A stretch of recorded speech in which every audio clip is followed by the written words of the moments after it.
देखिए, विश्व रूप दर्शन योग ये भगवान की कृपा का प्राकट्य है। भगवान की कृपा हमेशा घट रही है, हमेशा। हम पर अभी भी भगवान की विशेष कृपा है, बहुत कृपा है। हम जिस पोजीशन में है ना, जो हमें खाने को, पहनने को, घर परिवार मिला हुआ है, सारा कुछ मिला हुआ है, हम पर भगवान की अभी भी बहुत कृपा है, लेकिन हमें वो महसूस नहीं हो रही। जैसे हमें माता पिता मिले, जैसी विद्या मिली, जैसा कुछ मिला, बहुत कृपा है अभी भी।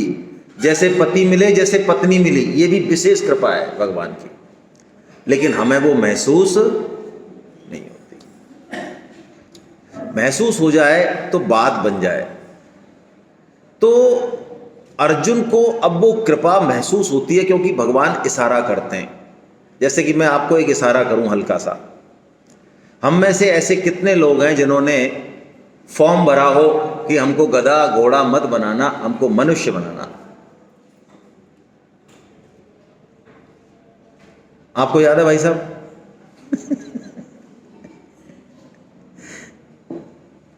याद नहीं है ना?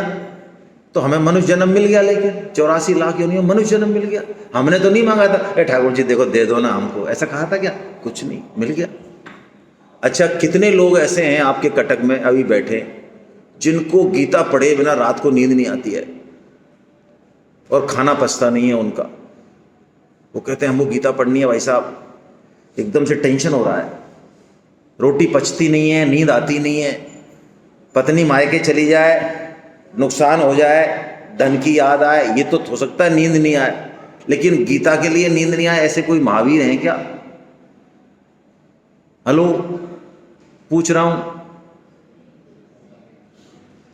मरे जा रहे हैं साहब, हमें 20 साल हो गए, गीता नहीं मिल रही, हमको गीता पढ़नी है भाई साहब कैसे भी करके। ऐसा कोई है क्या? ऐसा नहीं है ना कोई। फिर भी हम गीता सेमिनार में बैठे नहीं बैठे भाई। अब ये कृपा नहीं है, और बैठे ही नहीं है, 9 से 6 बैठे हैं। बोलो, एक तो ये हो कि बैठे आधे घंटे बाद चले गए पतली गली से ना, बैठे हैं, हमारी सुनने की इच्छा हो रही है। ये मुमुक्षा है, ये मुमुक्षा बहुत पुण्य कर्मों के बाद, भगवान की कृपा के बाद जागृत होती है।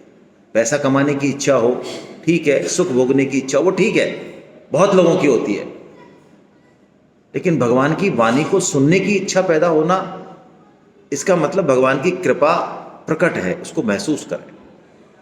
जैसे अर्जुन महसूस कर रहे हैं। अब अर्जुन को समझ में आ गया कि ये है कौन, ओहो मैंने क्या किया। तो अर्जुन, अब देखिए, अब यहां से अर्जुन अब तक तो जिस भाषा में बोले वो अलग भाषा है, जैसे हमारी भाषा रहती है भगवान के प्रति, और अब जो अर्जुन बोलेंगे वो भाषा अलग है, वो बिल्कुल अलग भाषा है। देखिए भाषा, देखिए अर्जुन की, आप ऊपर ही ऊपर के श्लोक में कैसे हो गए हैं अर्जुन एकदम से। क्या कह रहे हैं? मन्यसे यदि तच्छक्यं मया द्रष्टुमिति प्रभो योगेश्वर ततो मे त्वं दर्शयात्मानमव्ययम्। यदि भगवान को ये हिंट नहीं देते अर्जुन, ये सारे ब्रह्मांड मेरे किसी एक अंश में तो है ना, तो अर्जुन कह देते अच्छा आप ही हो क्या, तो दिखाओ मेरे को विश्वरूप। जब मानता हूं, जैसे हम कहते हैं ना, अच्छा तू ऐसा है तो दिखा। अर्जुन कह रहे हैं मन्यसे यदि तच्छक्यम, ओ हो, यदि आप ऐसा मानते हैं कि मैं वो रूप देख सकता हूं तो। आप नहीं मानते तो मत दिखाओ महाराज, मैं तो मानता हूं, मेरे को तो आप जो कह रहे हो वो पूर्ण विश्वास है, लेकिन यदि मैं योग्य हूं, आप ऐसा मानते हैं कि मैं देख सकता हूं, तो मुझे दिखा दीजिए, मेरे को देखने की इच्छा है। क्या बात है। देखिए ये सरलता जो होती है ना, निराभिमानता जिसे कहते हैं, अहम शून्यता। एक तो होता है मैं हैं बोल, एक तो ये अहम है, एक ये है कि कुछ नहीं है, सब ठाकुर जी का है, मैं क्या हूं। हम जो भी काम कर पा रहे हैं, अंदर से भाव ये रहे कि ठाकुर जी प्रेरणा दे रहे हैं हमको, और यदि बीच में हम बन गए दिक्कत हो जाएगी। अर्जुन की इस बात पे भगवान रीझ जाते हैं भाई बेटा जो होता है ना, तो बेटा प्रेम के दम पे माँ से क्या नहीं करा लेता बताओ। छोटा सा शिशु है, रात को 2 बजे रोना चालू कर दे और उसको बोलना आता नहीं, पता नहीं कहाँ दर्द है, पेट में दर्द है या कहाँ दर्द है, तो सारे घर के लोग चक्कर खा रहे हैं रात को 2 बजे। वो दादाजी भी आ रहे हैं जिनकी मूंछों के मारे सारा घर कांपता है, वो भी आ रहे हैं, अरे भाई क्या बात है, बच्चा कैसे रो रहा है। रात को 2 बजे सब चक्कर खा रहे हैं उसके, क्या है वो, कौन से क्या काम आ रहा है हमारे, क्या कर लेता है वो, पैसे कमा के ला रहा है, उसकी टट्टी और साफ करो, बाथरूम साफ करो, क्या है वो। लेकिन वो आश्रित है भगवान पे, हम पे। बस भक्त भगवान पे आश्रित होता है। अर्जुन आश्रित हो गए कि यदि आप वो रूप दिखा सकते हैं तो मुझे दिखाइए। तो देखिए भगवान फिर क्या कहते हैं, भगवान इतनी बढ़िया बात कहते हैं, इस चीज को पकड़ने की जरूरत है। वो कहते हैं अर्जुन तू एक रूप की कह रहा है, अरे तू सैकड़ों देख, तू हजारों देख, और सुन उन रूपों को देखने के लिए ये चरम चक्षु काम नहीं करेंगे जो तेरे पास ये लगी हुई है लालटेन, इन लालटेन से नहीं दिखता वो। मैं तेरे को दिव्य चक्षु देता हूं। वाह क्या बात है, दिव्यम ददामि ते चक्षुम पश्चिम योगेश्वर, क्या कृपा है भगवान की। अब आप इस पूरे प्रकरण से सीख लीजिए, यही है इस प्रकरण की जान। अभी अभी अर्जुन की भाषा क्या थी, मुझे सारी विभूतियां बताओ। भगवान ने कहा ना कि मेरी विभूति और योग से ये लाभ होगा, तो उन्होंने कहा मुझे सारी बताइए A to Z। तो भगवान का नो, 82 बताऊंगा फिर। और यहां अर्जुन की भाषा क्या है, एक बता दे, वो भी यदि आप चाहें तो, नहीं तो कोई बात। तो भगवान क्या कह रहे हैं, मैं सैकड़ों हजारों बताऊंगा, और सैकड़ों हजारों तू देख भी नहीं पाएगा, मैं तेरे को चक्षु देता हूं, दिव्यम ददामि ते चक्षु। ओ अब आप समझिए इस बात को। हम कहते हैं हम कर्म करेंगे और फल चाहिए, हम कहते हैं भगवान मुझे ये दे दे, क्या मांगेंगे हम, ये बुद्धि क्या है इसमें, इतनी छोटी सी है ये बुद्धि, क्या मांगेगी ये भगवान से। भगवान की कृपा अपार है, अपार कृपा है। यदि हम मांगते हैं तो भगवान की कृपा में आड़ लगा देते हैं, यानी उसको रोक देते हैं हम। इसलिए हम भगवान का काम करें, बस निष्काम भाव से काम करें और मांगे कुछ ना, बस भगवान की कृपा से जो मिलेगा वो हमें मंजूर है, ना मिले ना सही, क्या फर्क पड़ता है। यदि हमने मांग लिया तो हमसे ज्यादा मूर्ख कोई नहीं है, कोई नहीं है। हम दिन भर मांगते, हम मंदिर भी जाएंगे, कोई व्रत भी करेंगे, कोई क्रियाकर्म भी करेंगे, तो हमारे संग लिस्ट टंग रही है एक पीछे, देखो महाराज हमने ये कर दिया, अब ये दे दो आप हमको। ये बहुत मूर्खपना है। ये अर्जुन को भगवान अपना विश्व रूप दिखाते हैं, बड़ा अद्भुत विश्व रूप है। आप इसके दर्शन करें और इसको जो है 2 हम ये श्लोक बोल लेते हैं। पश्यामि देवांस्तव देवदेहे सर्वांस्तथा भूतविशेष संघान् ब्रह्मानमीशं कमलासनस्था मृषीश्च सर्वानुर्गाश्च देव्यान् सखेति मत्वा प्रशभं यदुक्तं हे कृष्ण हे यादव हे सखेति अजानता महिमानं तवेदं मया प्रमादात् प्रणयेन वापि यच्चावहासार्थमसत्कृतोऽसि विहारशय्यासनभोजनेषु एकोऽथमाप्यच्युत तत्समक्षं तत्क्षामये त्वामहमप्रमेयम्। ये स्तुति है, इसको रोज हमें 5 बजे करना चाहिए यदि आप विशेष लाभ लेना चाहते हैं। आप ऋषिकेश जाएं तो आज भी स्वामी जी के समय से 50 साल से ऊपर हो गए, इस बात को ज़्यादा हो गए, रोज़ सुबह 5 बजे गीता भवन नंबर 3 में ये स्तुति बोली जाती है। आप गीता प्रेस से नित्य स्तुति की एक किताब ले आएँ, उसमें सबसे पहले 2.7 श्लोक है, फिर 8.9 है, फिर 11.15 से और 11.22 तक के श्लोक हैं, और फिर 11.36 से और शायद 44 या 45 तक है, 44 तक है। ये मिला के नित्य स्तुति है, आपको एक साथ मिल जाएगी। ये गीता प्रेस की किताब है, उसमें मिल जाएगी, ठीक है ना।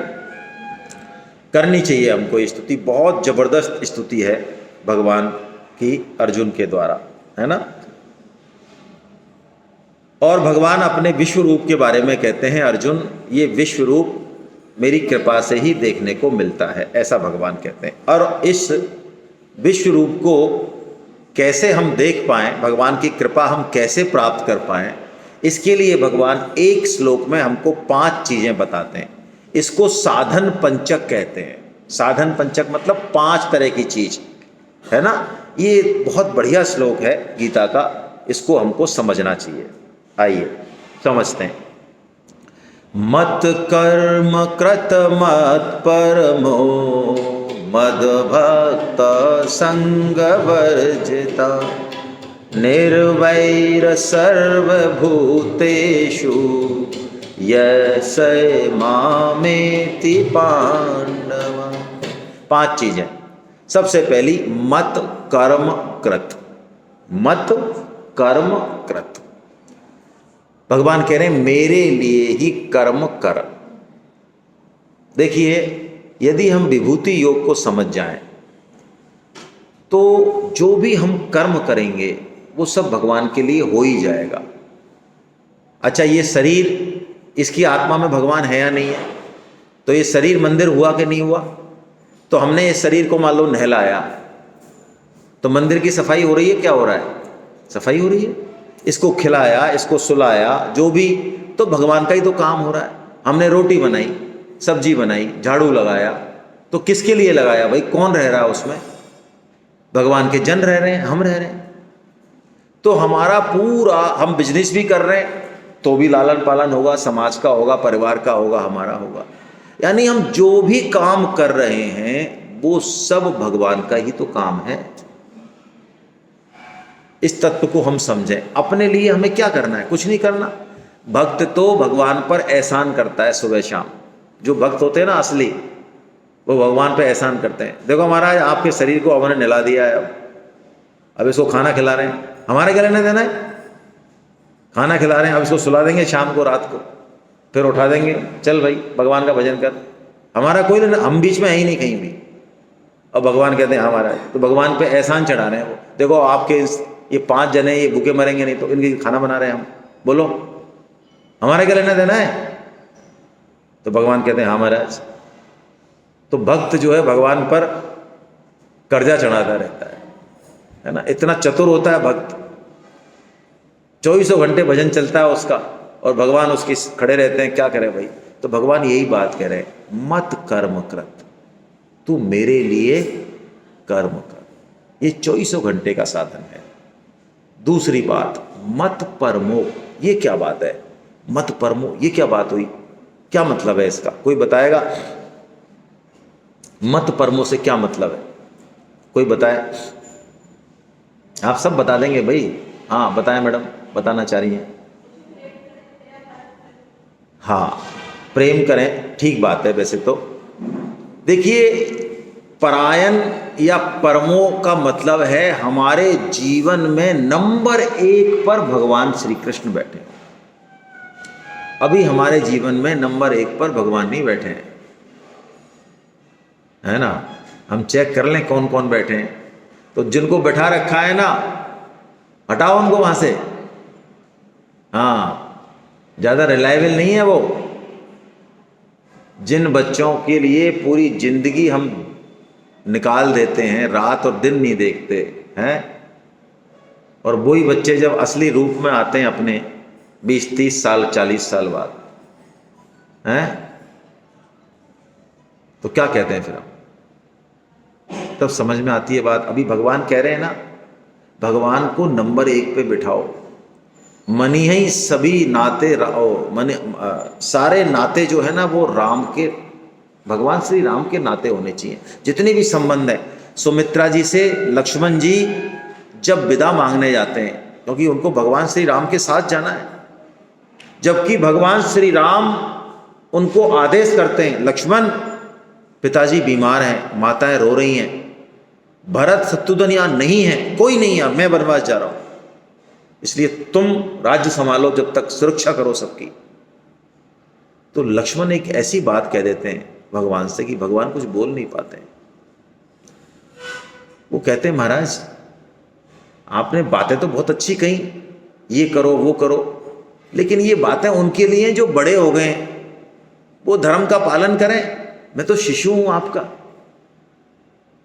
मैं क्या पालन करूंगा, मैं तो खुद ही आप पे डिपेंडेंट हूं, और आप जा रहेंगे वहीं तो मैं रहूंगा, मेरा क्या लेना देना है भाई, छाया तो शरीर के साथ ही चलेगी, और पालन करने कराने वाले सब आप ही हैं, ये तो लक्ष्मण जी समझते हैं ना।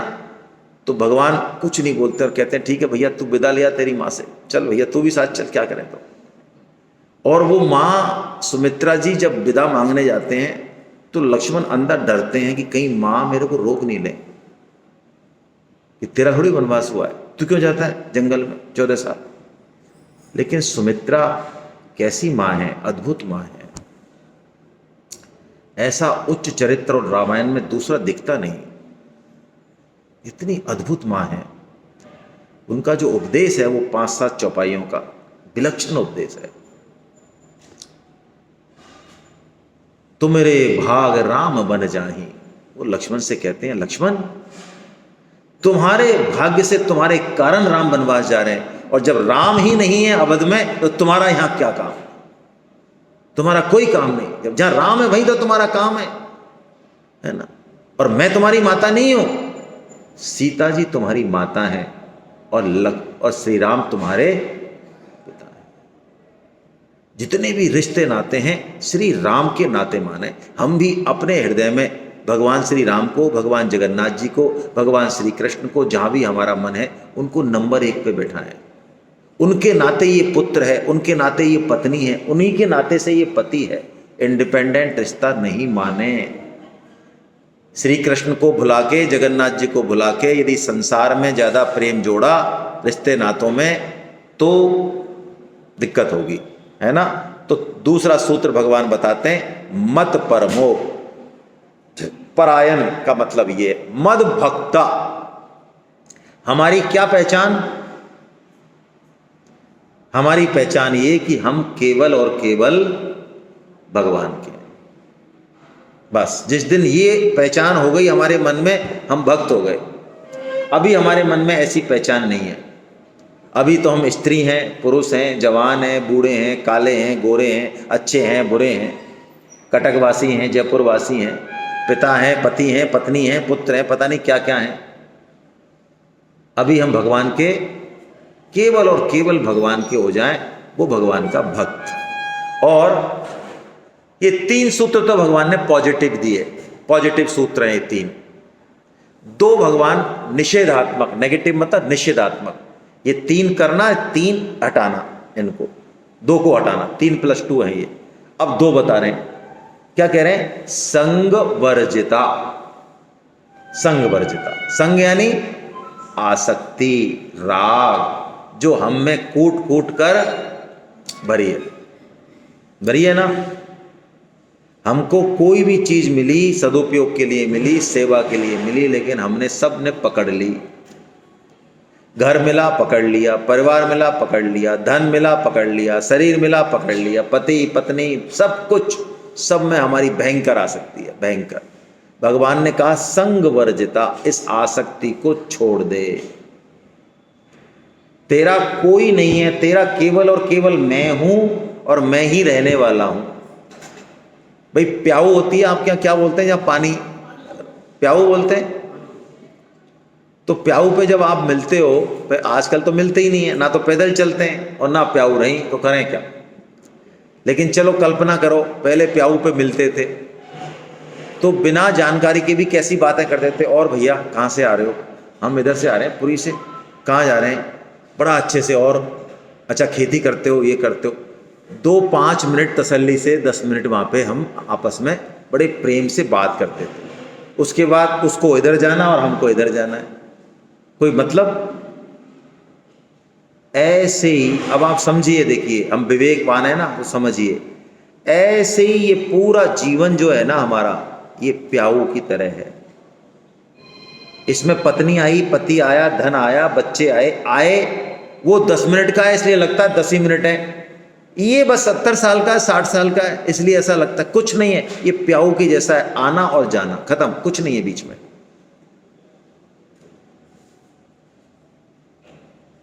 यदि पकड़ने की कोशिश की तो भी पकड़ नहीं पाएंगे। पकड़ सकते हैं क्या? नहीं पकड़ सकते।